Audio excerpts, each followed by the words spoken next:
연방이민국의 시민권 평균 처리 기간이 6개월로 크게 단축됐습니다. 퀸즈 베이사이드에 난민 추가 수용 방안이 추진 중인 것으로 나타났습니다.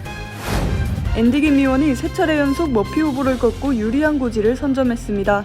한편 공화당 대선 경선에 니키 헤일리 전 유엔 대사가 완주 의지를 피력했습니다. 미국에서 태어난 아시안 중 인종차별을 주요 사회 문제로 인식하고 있는 성인이 약 70%에 달하는 것으로 나타났습니다. 브루클린의 한 잡화점 직원이 머리에 총상을 입고 사망하는 사건이 발생했습니다. 어제 저녁 퀸즈 한 가구점 지하에 거주하던 망명 신청자 수십 명이 적발됐습니다. 오늘 뉴욕시 시청 앞에서 소상공인들이 교통혼잡세 징수에 반대하는 시위를 벌였습니다. 남부국경을 불법으로 넘어 미국에 입국한 남성이 여대생 살인 혐의로 체포됐습니다.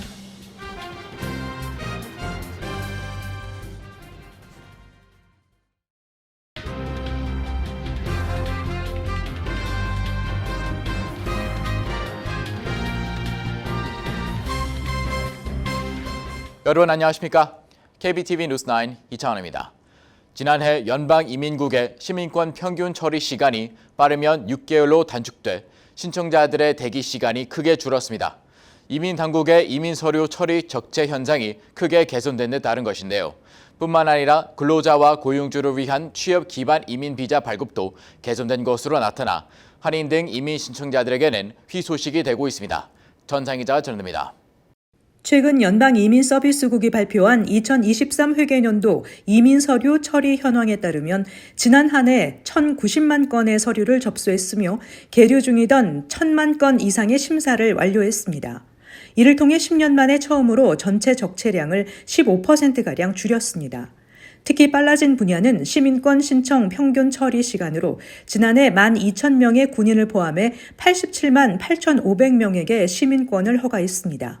시민권 신청 서류의 평균 처리 시간은 10.5개월에서 회계년도 말 기준으로 6.1개월로 단축돼 신청자들의 대기 시간을 크게 줄였습니다. 이민서비스국은 근로자와 고용주를 위한 취업 기반 이민비자 발급도 개선됐다고 밝혔습니다. 2023 회계년도에 이민서비스국과 국무부는 팬데믹 이전보다 훨씬 많은 19만 2천 개 이상의 취업비자를 발급했으며 2년 연속으로 사용 가능한 취업비자를 소진하는 효과를 거뒀습니다. 또 고용허가 서류의 최대 유효기간을 5년으로 늘려 고용주와 신청자를 지원했습니다.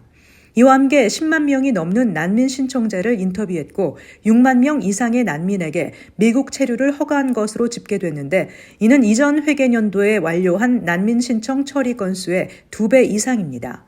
이민서비스국은 이민서류 처리 시스템 개선을 위해 몇 가지 새로운 테크놀로지를 도입했다고 밝혔습니다. 새로운 기업 주소 변경 기능을 활용해 지난해 12월까지 43만 이상의 주소 변경 사항을 온라인으로 접수받았습니다. 2023년 8월부터 9월까지 온라인 양식을 사용해 16,000건이 넘는 이민국 방문 예약 요청을 처리했습니다. 이에 따라 이민서비스국 연락센터 전화 문의를 최대 31% 줄일 수 있었다고 전했습니다. 한편 이민서비스국은 오는 4월 1일부터 영주권과 시민권 신청 등 이민 수수료를 큰 폭으로 인상할 예정이어서 이에 걸맞게 이민 서비스가 더욱 강화되어야 한다는 목소리도 높습니다. 영주권 신청 수수료는 $1,140에서 $1,440로 26% 인상됩니다. 시민권 수수료도 온라인 신청의 경우 $640에서 $710로, 문서로 신청할 경우에는 $760로 20% 가까이 인상됩니다. KBTV 뉴스 전상입니다. 뉴욕시 정부가 퀸즈 베이사이드 엘리펀트 파크 인근 크리드몰 정신병원 부지에 난민촌 확장을 추진하고 있는 것으로 나타났습니다. 이 지역은 한인들이 많이 거주하는 지역으로 이미 1,000명의 망명 신청자 보호소가 운영 중인데요. 지역 주민들과 정치인들의 반발이 거셀 것으로 보입니다. 정지원 기자의 보도입니다.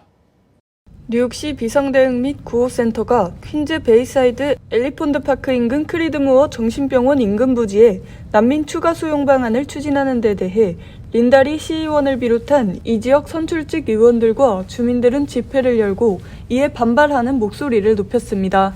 이날 집회에 에드워드 브라운스틴 뉴욕주 하원의원, 토비엔 스타비스키 뉴욕주 상원의원, 린다리 뉴욕시의원 등을 비롯한 지역사회 리더들은 지역 주민들의 거센 반대에도 불구하고 시정부는 망명신청 이민자 수용소를 건립했으며 거기에 더해 추가로 확장 계획을 발표한 것은 행정부가 주민의 목소리를 무시하는 처사라고 반발하며 난민 수용소로 인해 인근 학교와 시니어 센터 등을 이용하는 주민들과 보호자들은 큰 피해를 입고 있다고 목소리를 높였습니다. 린다리 시의원에 따르면 뉴욕시가 지난해 8월 이 지역 1000명의 성인 남성 망명 신청자를 수용하는 보호소를 오픈한 이후 난민촌 인근에 거주하는 주민들로부터 치안 불안 등 삶의 질이 저하됐다는 불만의 목소리가 이어졌습니다. 이 지역 주민 대표인 커뮤니티 보드 13의 브라이언 블록 의장은 주민들은 이미 들어선 난민 수용소가 임시 운영된다고 생각하고 견뎌왔는데 여기에 증축을 한다는 소식에 절망하고 있다고 전하며 애덤스 행정부는 난민 수용소 확장 계획을 철회하라고 촉구했습니다. 한편 톰 소우지 연방 하원의원 당선인은 오는 1일 워싱턴 DC에서 연방 하원의원 당선 선서 이후 퀸즈 북동부 유권자들이 직면하고 있는 사안 중 이민자 수용 문제를 우선순위에 두고 이민자 위기 문제 해결을 위한 연방 의정 활동을 이어나가겠다고 밝혔습니다. 한편 뉴욕주가 발표한 2024-2025 회계연도 예비 행정 예산안에 따르면 망명 신청자 예산에 총 24억 달러가 배정됐으며 직전 회계연도 19억 달러보다 5억 달러가 더 할당됐습니다. 해당 예산안에는 퀸즈 크리드모어 정신병원에 설립된 망명 신청자 센터 확대, 이민자 수용소 개선, 노동허가 신청 프로그램 지원 등이 포함됐습니다. KBTV 뉴스 정지원입니다. 연방 사원의원에 도전하고 있는 앤디 김 하원의원이 뉴저지주 민주당 카운티 당원 투표에서 3연승을 거둬 유리한 고지를 선점하고 있습니다.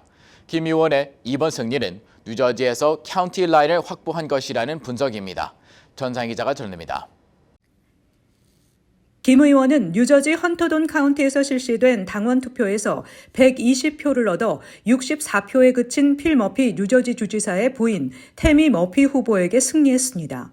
이로써 김 의원은 맘모스 카운티를 시작으로 3차례 연속 머피 후보를 꺾으며 오는 6월 상원의원 선출을 위해 치러지는 뉴저지 프라이머리에서 유리한 고지를 선점하게 됐습니다. 김 의원의 이번 승리는 그가 뉴저지에서 카운티 라인을 확보했다는 의미인데 카운티 라인은 뉴저지 프라이머리의 독특한 전통으로 당 지도부가 지지하는 후보를 투표 용지에서 가장 잘 보이는 위치에 배치하고 나머지 후보들은 간격을 두고 잘 보이지 않는 곳에 배치하는 방식을 의미합니다. 김 의원은 이날 뉴저지 민주당의 카운티 라인 시스템 폐지를 요구하는 소송을 제기했습니다.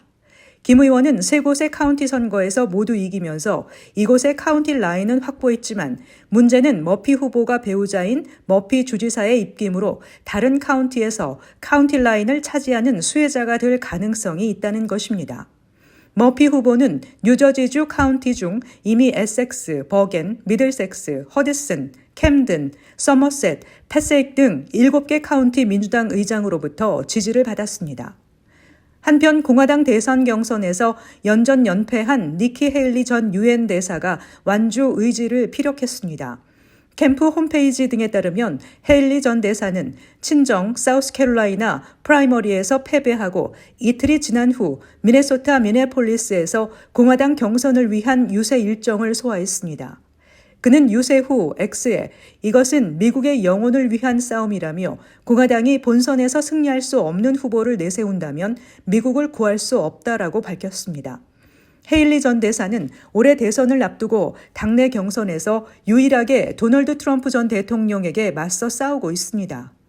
지난 1월부터 시작된 공화당 경선에서 트럼프 전 대통령이 연승을 거두며 당내에서는 헤일리 전 대사에 대한 사퇴 여론이 적지 않은 상황입니다.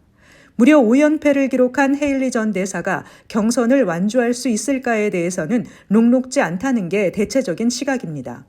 월스트리트 저널은 이와 관련해 헤일리 전 대사가 앞으로 제3당에서 세력을 쌓거나 올해 대선에서 공화당이 패배할 경우 이후 당을 이끌 지도자 역할을 노릴 수 있다는 일각의 시각을 전했습니다. KBTV 뉴스 전상입니다. 미국에서 태어난 아시안 중 인종차별을 주요 사회 문제로 인식하고 있는 성인이 약 70%에 달하는 것으로 나타났습니다. 이 같은 수치는 외국 출생 아시안보다 월등히 높은 수준입니다. 계속해서 전상 기자입니다. 카이저 패밀리 재단이 조사 발표한 인종차별과 신뢰에 대한 인식조사 결과에 따르면 미국 출생 아시안 성인 69%는 인종차별을 주요 사회 문제로 꼽았고 외국 출생 아시안 성인은 49%만이 같은 생각이라고 답했습니다. 인종차별을 가장 중요한 문제라고 인식하는 아시안은 56%였으며 아시안 민주당원의 70%도 같은 인식을 보였습니다. 아시안 공화당원은 44%만이 같은 응답을 했습니다. 아시안의 60%는 인종차별을 정치 문제로 인식하고 백인, 흑인 각 56%에 비해 높은 응답률을 보였습니다. 또 아시안의 56%는 사법 시스템에 인종차별 문제가 있다고 봤고 교육 문제도 있다는 아시안은 44%로 백인 45%보다 소폭 낮고 흑인 40%보다 높았습니다. 인종차별을 주요 정치 문제로 응답한 아시안의 71%는 지난 몇 년간 복수의 인종차별을 경험했다고 응답했습니다. 사법 시스템에도 인종차별이 영향을 미친다고 응답한 아시안의 64%는 복수의 차별을 겪었다고 답했고 49%는 드물거나 전혀 없다고 답했습니다. 교육에 영향이 있다고 답한 아시안 중 56%도 복수의 차별을 겪었다고 응답했고 36%가 드물거나 전혀 없다고 말했습니다. 의료진을 신뢰한다는 응답은 아시안 65세 이상의 시니어가 85%로 가장 높았습니다. 이어서 백인, 히스패닉이 각각 79%로 동률이고 흑인이 74%로 뒤를 따랐습니다. 연령대별로는 시니어에 이어 50에서 64세 78%, 18세에서 29세 74%, 30세에서 49세 71% 순이며 남성은 83%로 여성 70%보다 높았습니다. 의료진에게 부당 대우를 받았다는 아시안 응답자는 57%로 전체 평균 52%보다 높았습니다. KBTV 뉴스 전상입니다. 뉴욕시 브루클린에 있는 한 델리샵에서 일하던 남성이 머리에 총을 맞고 사망한 채 발견돼 뉴욕시경이 용의자 수배에 나섰습니다. 정지원 기자의 보도입니다. 어제 오후 뉴욕시 브루클린에 위치한 한 잡화점에서 일하던 30대 남성이 머리에 총상을 입고 사망하는 사건이 발생했습니다. 뉴욕시경은 어제 오후 뉴욕시 브루클린 크라운 하이츠에서 37세 남성 나진 베리가 머리에 총을 맞고 사망했다고 밝혔습니다. 뉴욕시 경찰국은 기자회견을 통해 어제 오후 4시 15분경 브루클린 크라운 하이츠 플랭클린 애비뉴에 위치한 잡화점에 한 남성이 머리에 총을 맞고 쓰러져 있다는 신고를 접수받고 현장에 출동했다고 전했습니다.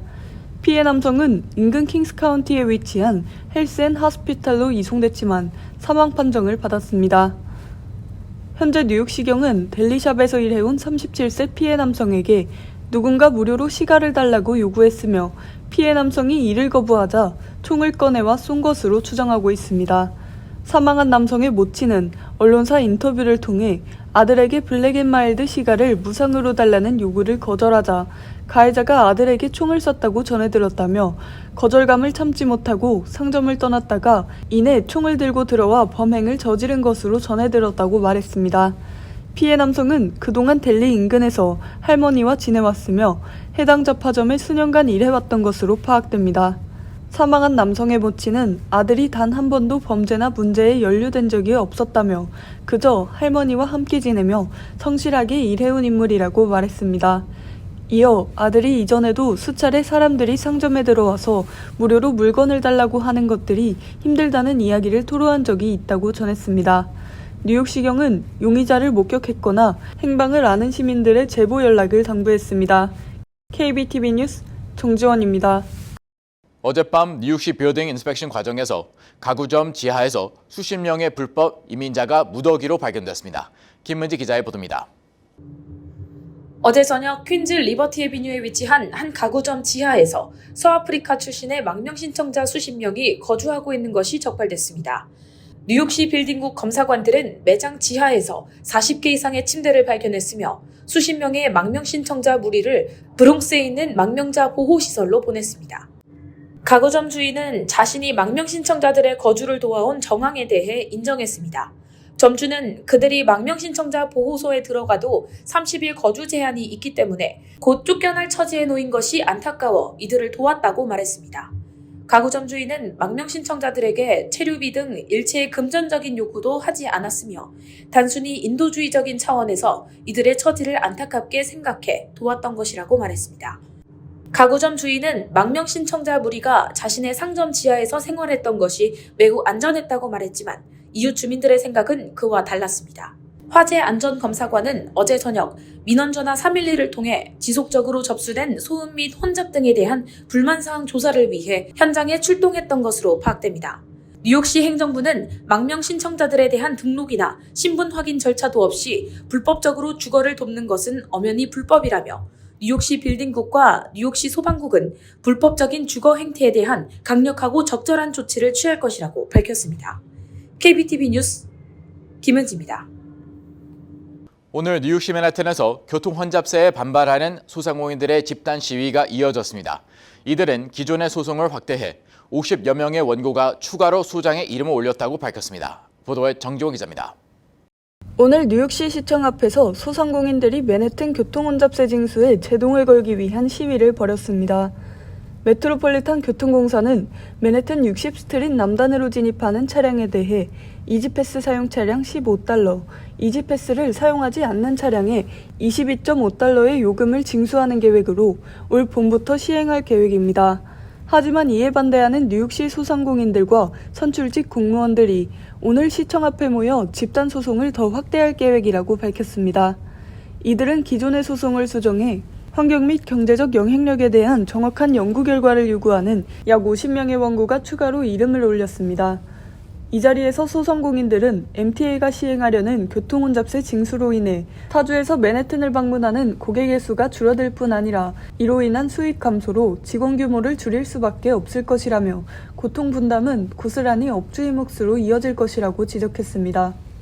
하지만 MTA 측은 교통혼잡세 징수를 통해 지하철 열차 교체 및 250개 이상의 전기버스를 구입할 계획을 가지고 있으며 이 같은 계획의 시행 여부는 교통혼잡세 징수로 거둬들이는 수익을 통해서 가능하다고 강조하고 있습니다.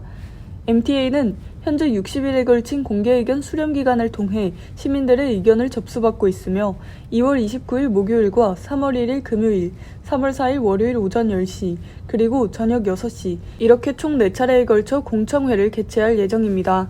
자노 리버 MTA 회장은 교통혼잡세 징수를 통해 대중교통 이용을 장려하고 대기오염을 줄여 환경을 보호할 수 있을 것이라며 교통혼잡세 징수로 거둬들인 수익을 통해 지하철 리노베이션 공사, 열차 및 버스 교체 작업에 착수할 것이라는 입장입니다. 하지만 뉴저지 및 뉴욕 북부에서 매일 맨해튼으로 출퇴근하는 근로자들은 한 달에 약 $600의 추가 비용을 지출하게 되는 셈이라며 이는 맨해튼만을 기준으로 산정한 계획이라고 지적하고 있습니다. 뉴저지 주민들은 맨해튼의 대기오염이 줄어들지는 몰라도 타 지역에서 뉴욕으로 진입하는 사람들은 혼잡세 징수를 피하기 위해 다른 길로 우회하며 다른 곳의 교통정체 및 대기오염 악화로 이어질 것이라며 맨해튼 연방법원에 집단 소송을 제기한 상태입니다. KBTV 뉴스 정지원입니다.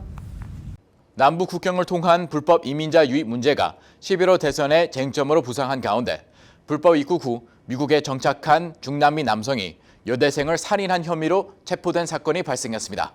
이번 사건은 11월 대선에서 재대결이 유력시되는 조 바이든 대통령과 트럼프 전 대통령이 오는 29일로 각각 예정한 남북 국경 방문과 맞물려 폭발력이 커질 수 있다는 분석입니다. 김은지 기자의 보도입니다. 어제 워싱턴 포스트에 따르면 지난 22일 아침 운동을 하러 나갔다 실종된 조지아주의 22세 대학생 레이큰 호프 라일리는 이튿날 조지아대 캠퍼스의 조깅 코스 옆 숲이 우거진 곳에서 시신으로 발견됐습니다. 시신에는 공격에 의한 것이 분명해 보이는 외상들이 있었습니다. 조지아 대학 내 경찰은 이튿날 베네수엘라 국적의 26세 남성 호세 이바라를 살인 혐의로 체포했으며 신원 조회 결과 남성은 2022년 9월 미국과 멕시코 국경을 불법으로 넘어 미국에 입국한 것으로 파악됐습니다. 그는 입국 당시 국경 순찰대에 구금됐지만 후속 조치 진행 과정에서 석방됐고 또 이번 사건 이전에는 뉴욕에서 교통 관련 위법 혐의 등으로 체포된 이력도 보유하고 있습니다. 이 사건은 국경 통제 강화를 주장해온 도널드 트럼프 전 대통령을 비롯해 이민 문제 강경파들의 목소리에 힘을 실어주고 있습니다. 트럼프 전 대통령은 지난 26일 소셜미디어에 올린 글에서 이바라를 괴물이라고 칭하고 취임 즉시 남부 국경을 봉쇄해 불법 입국을 전면 차단하겠다고 선언했습니다.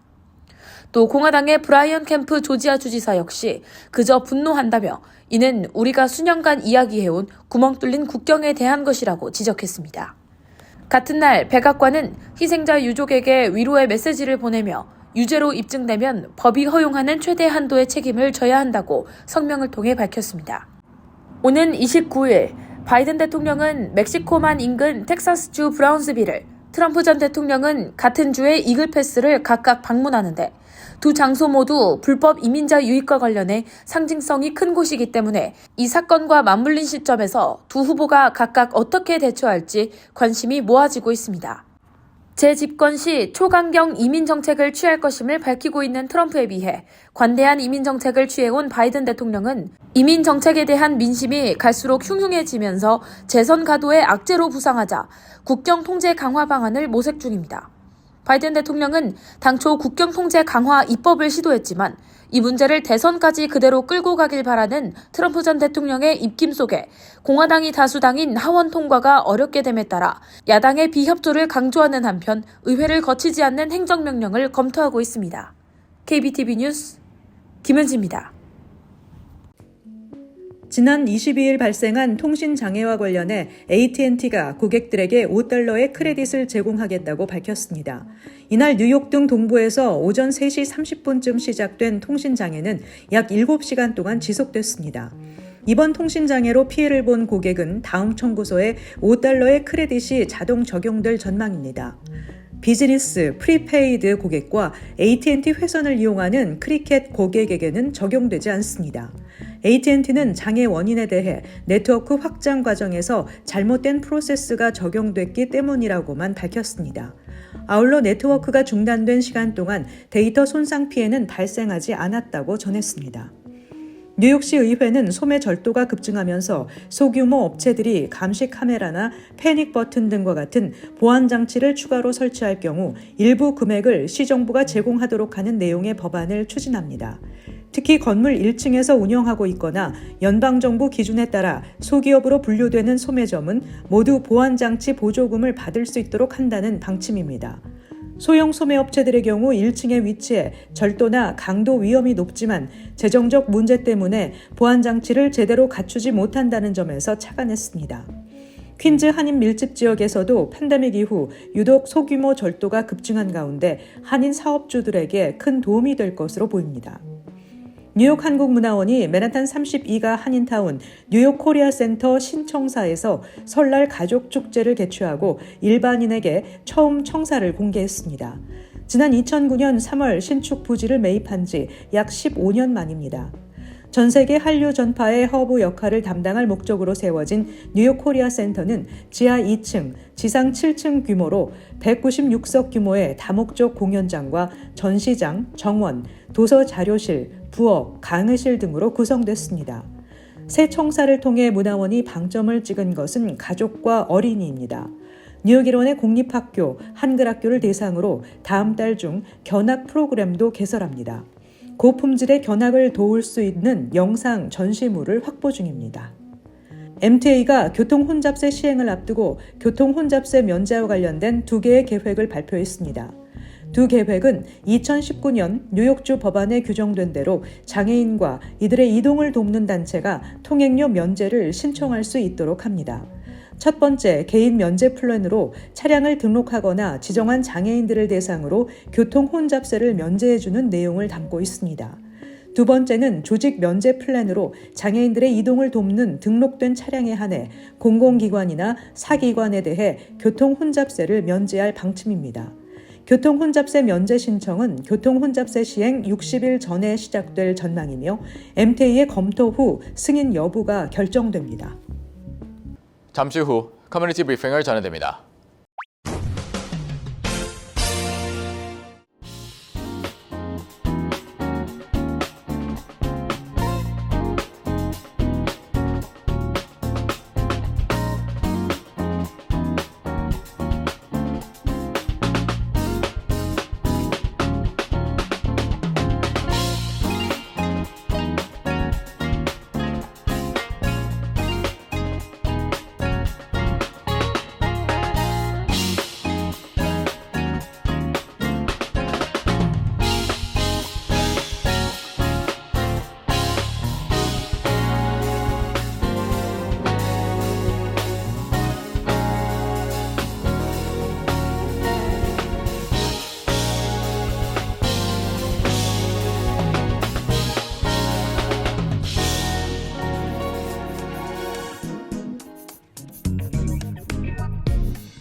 이어서 환율과 증시 전해드립니다.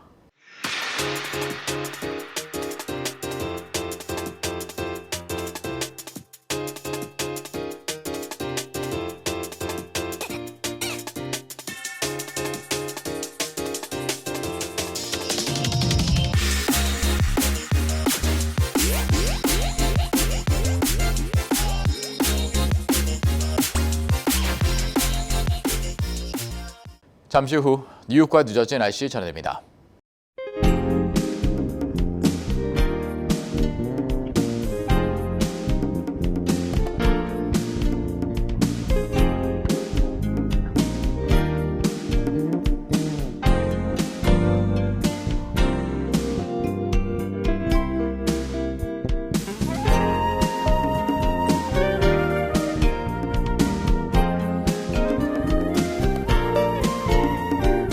KBTV 뉴스9 마칩니다. 오늘도 시청해주셔서 감사합니다. 편안한 밤 보내시 기 바랍니다.